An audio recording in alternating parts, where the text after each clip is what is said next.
ஏய் பாரு கமருதீன், நீங்கள் 2 பேரும் பேசுகிறது பழகுறது எங்களுக்கு சுத்தமாக பிடிக்கல. உனக்கெல்லாம் எப்போ கோவம் வரும், அடுத்து என்ன பண்ண போகிற, யாருக்குமே இங்கே நோ ஐடியா. நீ ஒரு சைக்கோ மாதிரி இருக்க, வைலன்ஸாக வைப்ரண்ட்டாக இருக்க அப்படிங்கிற மாதிரி போட்டு பொழந்து விட்டான் விக்ரம். லைக் பண்ணிட்டு வீடியோ பாருங்கள், கண்டிப்பாக சப்ஸ்கிரைப் பண்ணிட்டு வீடியோ பாருங்கள் ஃப்ரெண்ட்ஸ். போய் சாரிக்கா, இதெல்லாம் ரொம்ப ஓவர். யார் கமருதீன், யார்கிட்ட சாண்ட்ராட்ட, டேய் அந்தளவுக்கு ஒன்றும் நடக்கலடா, ரொம்ப ஓவராக பண்ணுறாங்கடா மேடம், ரொம்ப ஓவராக பண்ணுறாங்க சாண்ட்ரா மேடம். டே கமருதீன் என்னடா பண்ணுற அப்படின்னு கேட்குறாங்க. நீங்கள் 2 பேரும் பேசுகிறது பழகுறது எனக்கு சுத்தமாக பிடிக்கல அப்படிங்கிறான். யார்? விக்ரம்.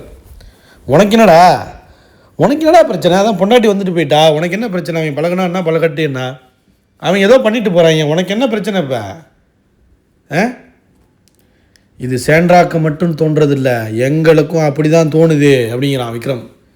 ஏய் என்னடி சொல்கிற, என்னடா சொல்கிறீங்க?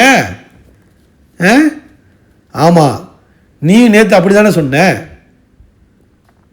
இங்கே எல்லாருக்குமே அடுத்து நீ எப்போ கோவப்பட போகிற, என்ன பண்ண போகிற, யாரை தூக்கி போட்டு மிதிக்க போகிறேன்னு தோணுது, பயமாக இருக்குது, நீ பயம் காட்டுற என்ன அப்படிங்கிற மாதிரி ஒன்று க்ரியேட் பண்ணுறான் பாருங்க இந்த கமருதீன்.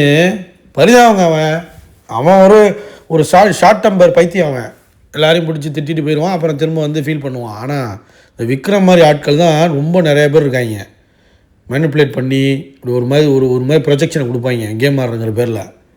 சைத்தான்ஸ், சைத்தான்ஸ், ரொம்ப கஷ்டம்லாம் நீங்களா, ரொம்ப கஷ்டங்குவீங்களா.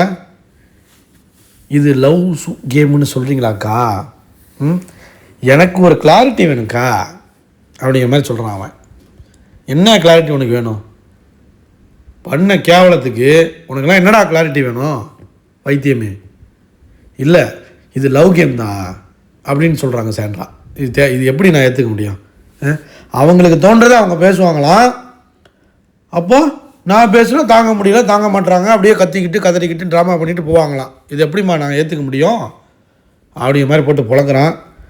அவங்க பண்ணுறது எல்லாமே ஃபேக்காக தான் தெரியுது எனக்கு, எல்லாமே ஃபேக். சீஸ் எ ஃபேக் அப்படிங்கிறான். அப்போ நீ யாரா பொம்பளை வச்சு கேம் ஆடுறிய, நீ யார்? திரும்பவும் பார்வம் நீனு சேர்ந்ததே கடுப்பாகுது. ஆனால் இந்த தடவை பார்வம் கூட சேர்ந்துருக்கிறது உன்னை அடிக்கிறதுக்காக சேர்ந்துருக்கா, நல்லா தெரிஞ்சுக்க. உன்னை யூஸ் பண்ணி அடிச்சிருவான் அந்த வாட்டி.